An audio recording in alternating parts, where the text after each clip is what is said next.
are set up at the offices of Change Today, Change Tomorrow, right here in beautiful downtown Butchertown. And I'm going to allow our beautiful guests to introduce themselves, but just be known that 4 of the 7 502 live streamers are here, and a promise from one of our mainstream media partners to use video from this interview. We want to talk to the 3 of you about this miraculous thing that you're doing, combining Black Market Kentucky, Change Today, Change Tomorrow into the whole Feed the West movement. So Taylor, let's start with you. Well, hello. My name is Taylor Ryan. I am the executive director and founder of Change Today, Change Tomorrow. And Feed the West is Chantrice Martin's brainchild. There's Chantrice. Is it on? You don't have to say too much, honestly. Okay. I can Hey, keep it y'all. I started Feed the West after Kroger's response to black people peacefully protesting. They saw us singing and dancing and enjoying each other's company and fellowshipping and said, let's close. It looks dangerous. And historically, Kroger has participated in the food apartheid. And I'm going to be honest with y'all. I'm doing a hunger strike, and I'm on day 12, and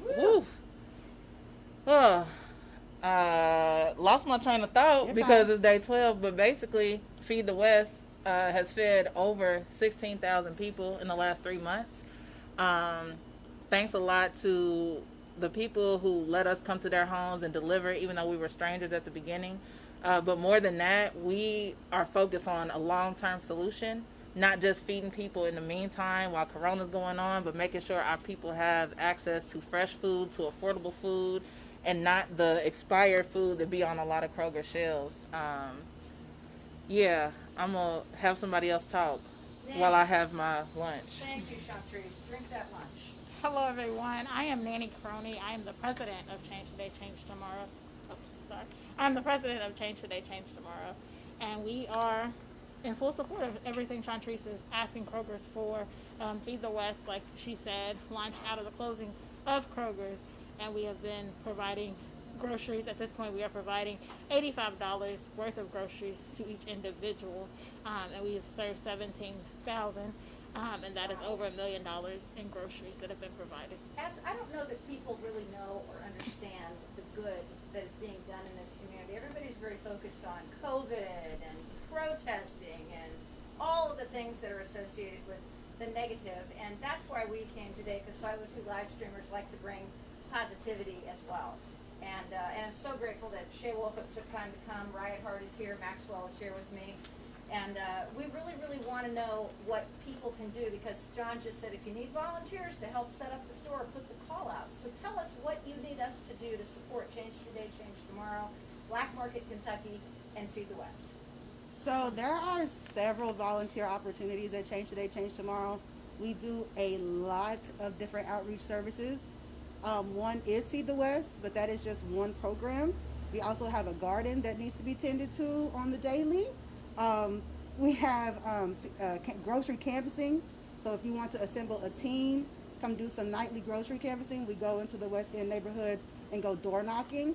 We do this because we know that we are missing the mark on individuals who are requesting our groceries via the internet. Right. So we have to go into the neighborhoods and let them know that we are here, we are present, and we are here to stay. Outside of that, you can have in-house drives. So if you are a corporate volunteer, you can do a toiletry drive, you could do a food drive, you could do a cleaning supply drive, a baby item drive. All of these drives will be housed here.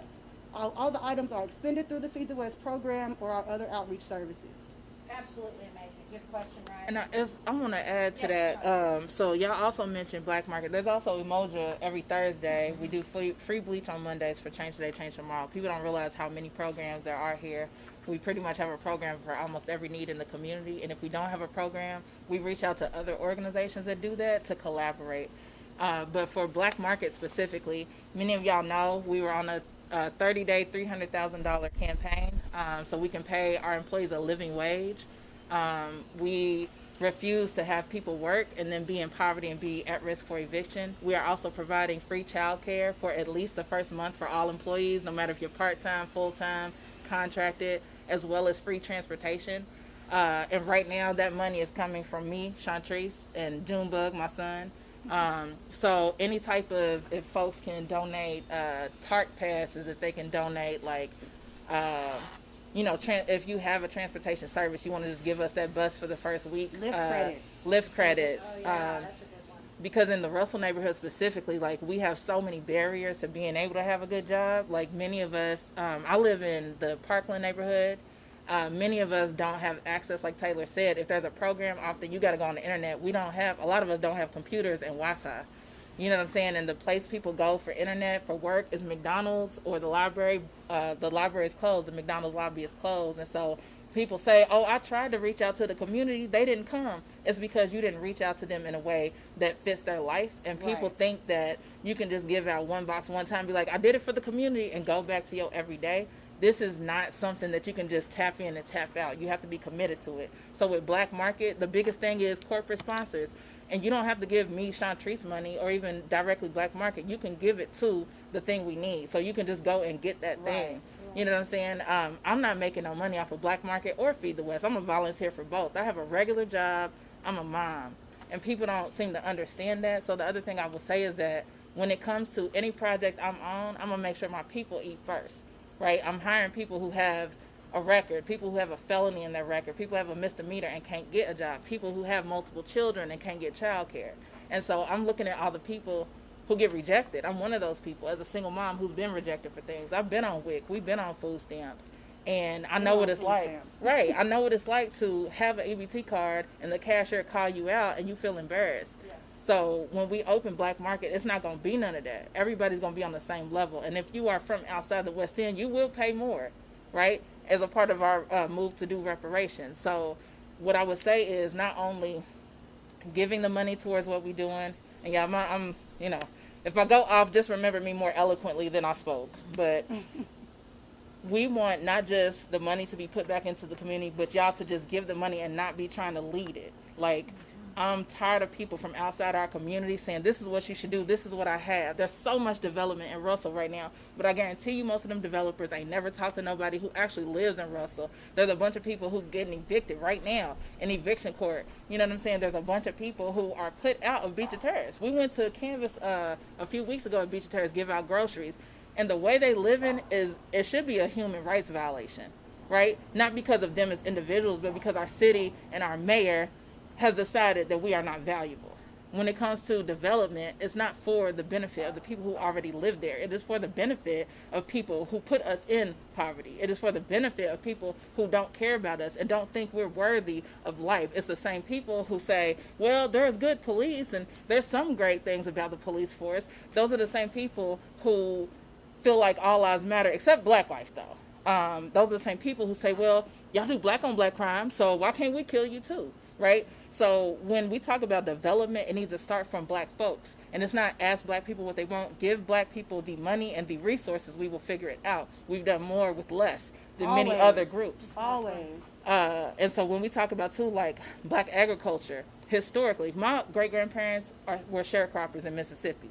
You know what I'm saying? And they had their land stolen over the years. A lot of Black farmers today have not had the opportunities of white farmers. A lot of Native and Indigenous, I'm Choctaw, and a lot of Native and Indigenous people have had their land stolen as well. You know what I'm saying? And so in order to rectify that, it's not going to be writing Black Lives Matter on no billboard or no street or no sign, nothing like that. It's going to be giving the money. Redirecting your dollars.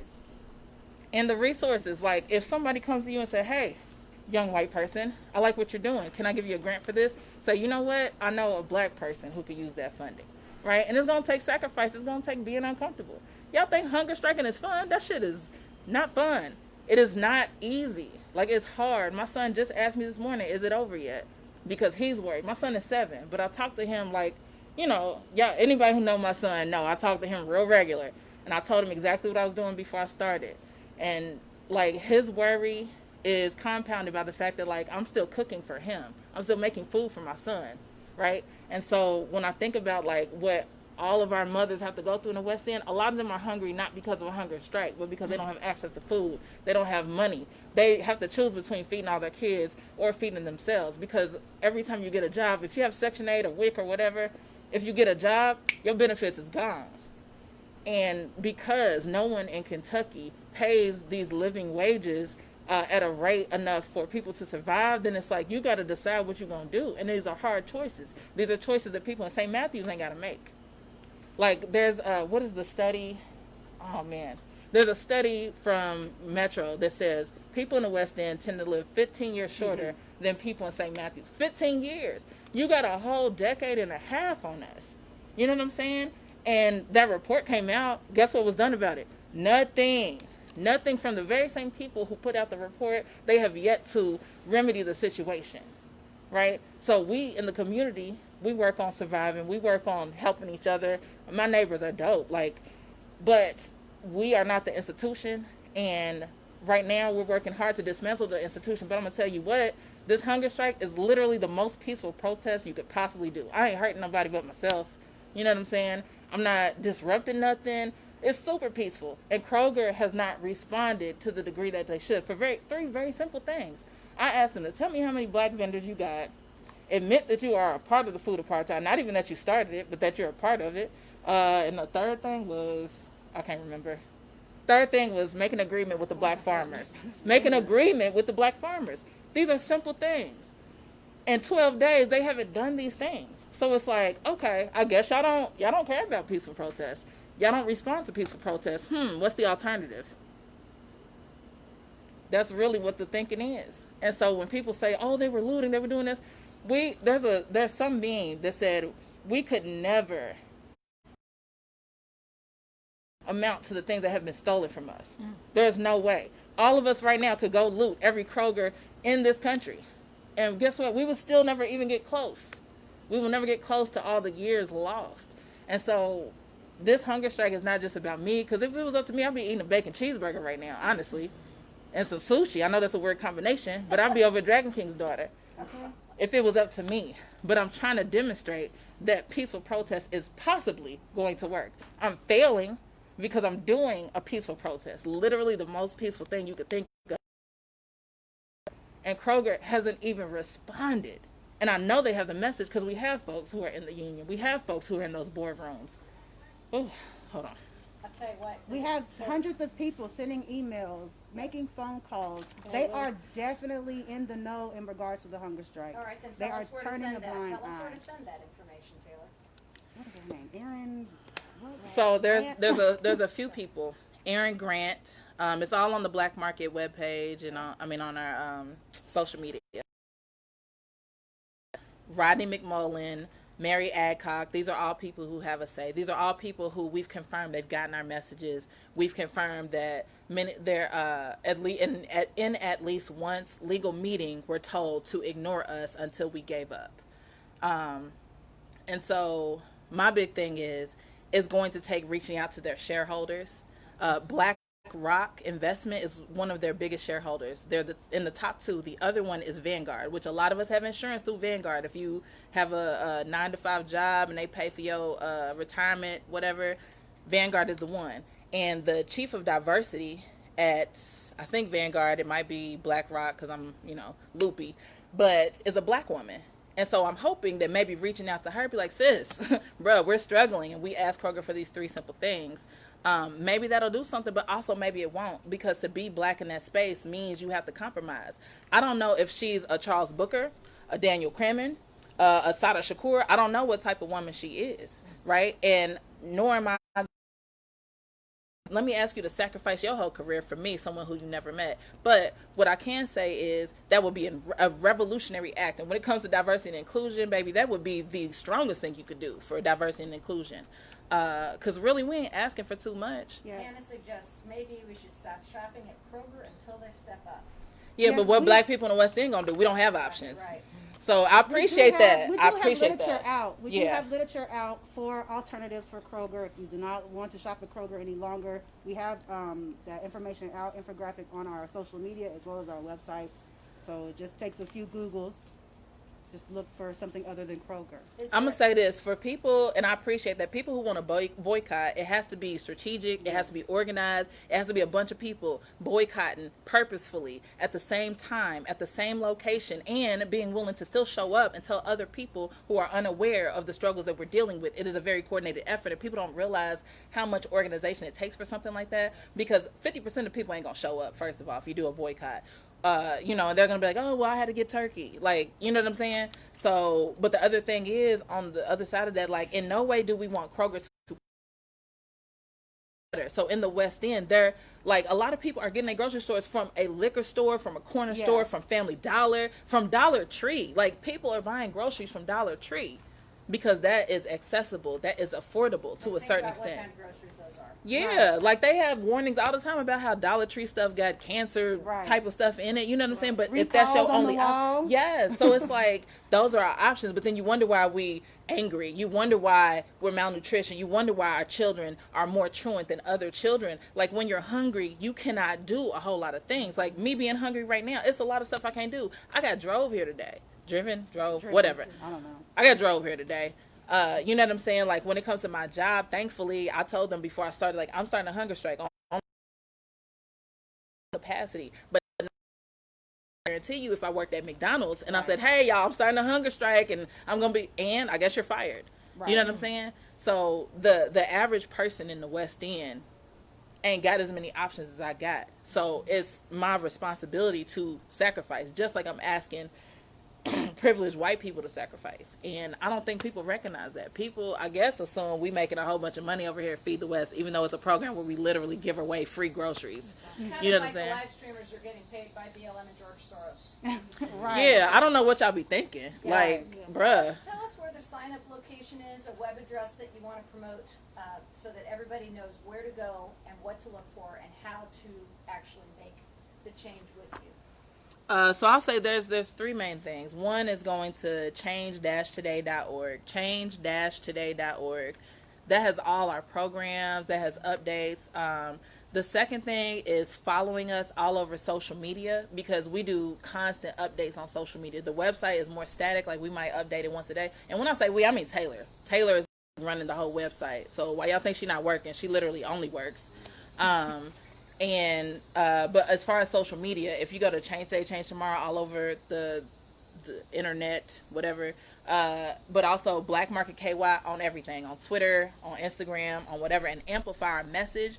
And then the third thing, really, we need y'all to be calling these people, like, be on they ASS. I think I already be on they ass. Yeah, I forgot if we could cuss or not. But no, for real, be on them. The only way they're going to change is if they get uncomfortable and they're inconvenient. Power will not concede nothing just because some chick is on a hunger strike or a bunch of people say, Kroger, that's wrong. Like, they've gotten over 500 emails from people. And those are only the ones I've been CC'd on. Yeah. Like, I'm sure some people didn't. What did they say? Grocery is what is their response. And I'm going to tell you this. It's cute, but you still have to pay. When they closed the 2nd Street Kroger, they fired a bunch of people, right? And their way of making that up to people was having a Dare to Care sponsored mobile grocery that only lasted a month. And they don't have it. And that people, Kroger is still on GPS. Like, it's not. Still go. Like, this is the thing. Until I went to California, to D.C. as an adult, I didn't even know bok choy was a thing. I didn't know what it was. I never had a bok choy until Chantrice told me about bok choy. So, and I say that not because everybody should eat bok choy, which I think is delicious. It's my favorite vegetable. But I say that because there's kids in the West End right now who ain't never seen certain fruits and vegetables. But there's kids in there's kids in the East End, though, who know all that. They could, like, make it. They could identify all this type of stuff. They're also getting that lack of access to vegetables also is parallel to the lack of access to education, the lack of access to proper medical. Black babies dying like crazy. We got black moms dying through childbirth when they don't have to. We got black moms being ignored when they're saying, I have this pain, I have this thing, this is weird, and doctors being like, because in Harvard, I think, did a study, but there's an academic study about how white doctors tend to view black pain as imaginary. Yeah. Like, we're just say we don't have pain. There are books that say we don't even feel pain. And Dr. Cobbs and Greer, there's a book called Black Rage with Dr. Cobbs and Greer where they say slavery was never undone for either the slave or the slave master. So while people say, like, there are good slave catchers, they still have the same badge pretty much. They just have updated uniforms. And so we are still treated as escaped slaves. So our audacity to try to be free and try to ask for fresh food is a signal to cops to come and catch us. These Negroes are not good Negroes. We need to get them back in their place. When Chantrice did the Bok Choy project, we got a lot of kickback from a lot of white individuals in town who were confused about what the point was. Oh, we see some pictures, that's really cute, but what's your point? How is Kroger racist because they're not carrying certain items? And then they go to ask us, Well, really, it's about supply and demand. If you're not demanding these items, we could never get, if they're the price point and all these crazy things. But one of the items that you were looking for, Kroger put out a recipe for Vegan gumbo. Vegan gumbo. And Chantrice went to put all the items together, and she couldn't find all the items at her Kroger. But they sent out the recipe, and they're supposed to be fresh for everyone. The West End Kroger that she went to has never had fresh okra. So, to all the people saying there is if we don't like okra, black folk clearly like okra. Right. But you never put it in your store to even know if it was going to sell. And I'll be very clear about this. When I went to school too, like I'm smart as fuck. And like when I do research, I do it with a method, and I publish that method. I did that with the Bok Choy project, and even with getting. She has her own research and development company. Thank you. And so with just going to get the recipes right, they posted. I didn't just go to one Kroger one day. I went to both West End Krogers times at different times of the day. It was just forever. And I simultaneously on those same days and times sent white volunteers out to the other Krogers. And they found everything every day fresh. They got so much help. They also, guess what, did not interact with cops on their visits. Exactly. Every single time I went to both West End Krogers to get that fresh for you, whatever, vegan, like lawful. But every time I went, not only did they not have it, but I was met with police. Mm-hmm. I saw someone about to get arrested the last time I went, and I put it on live. Like, these are the things that happen when we go in Kroger. So you talk about like get over it, just shop. You can't just shop when someone is there who is meant to detain you. Right. Like, cops don't show up for fun. I mean, some of them do think racism is fun. They get a lot of fun out of it. I remember them high-fiving at one of the protests while they was on the sniper roof, right? I remember them bringing their kids on the sniper roof. Right. A little girl in a pink dress, I'll never forget that image, on top of a roof while they are looking down to see who they're going to shoot. So when I say that we don't do this for fun, I'm serious. This is not fun. Even before the hunger strike, this stuff is not fun. It's actually very stressful. Like, I talk to my therapist about that all the time, and I'm pro-therapy. Go get that, especially if you black, especially if you black, especially if you trans, you a woman, whatever. You know what I'm saying? And I talk about that a lot. It's stressful, and that stress manifests within our body. Like, it has a physical ramification. And then you go to the doctor, and you don't have pain. You don't have pain. So I know I got off track, but it's so much. It's so much with this. It's so much, and like I'm like. I'm disappointed in a lot of white folks, honestly, being like, how can we? They don't show up. Because one of our mainstream media news sources tried to get here and wants to use my video today, which is fine. I'd love you to say one more time before we end. Taylor Ryan, TaylorRyan. My affiliation, I am the executive director and founder of Change Today, Change Tomorrow. Perfect. Chantrice? SHAUNTRICE, Martin, MARTIN. I'm the owner of Black Market. I'm the mom of Anija. I'm the director of Feed the West. And I'm a mad as fuck mom in the West End. And you're hunger striking. I'm hunger striking. I'm on, hashtag hunger struck. Use that, because if you do hashtag hunger strike, you're going to find a whole bunch of stuff. But hashtag hunger struck, get on their ass. Got it. Nanny Crony, NANNICRONEY. I'm the president of Change Today, Change Tomorrow. She's also the CEO of Dope Designs by Nanny, and she makes all of our apparel. That's amazing. Well, I want to thank Janet Robertson and Tyler Warner for bringing our attention to Change Today, Change Tomorrow. We really appreciate them. And thank you all. And Chantrice, our thoughts are always going to be with you. We're going to lift you up with all the good vibes in the city, and hopefully Kroger will respond. Hopefully Tyler can put on the address to which we can send emails to Kroger so we can ask for a direct action. Yes. John Henderson just posted change-today.org. Yes. Also, you can email me personally, Taylor, TAYLOR, at change-today.org. Send those requests to me so we can take some of this off of her plate. I've got all the information that I can forward to you. Everybody good? Thank you so much. We appreciate Thank you all. Thank you. I appreciate you all. I'm going to put out a call to action. Once I sit down, I add my guests, addresses and emails. You guys be a part of the solution, not a part of the problem. And someone who's very familiar with all the programs we talked about, these are things I've seen every day, all day. About an hour ago,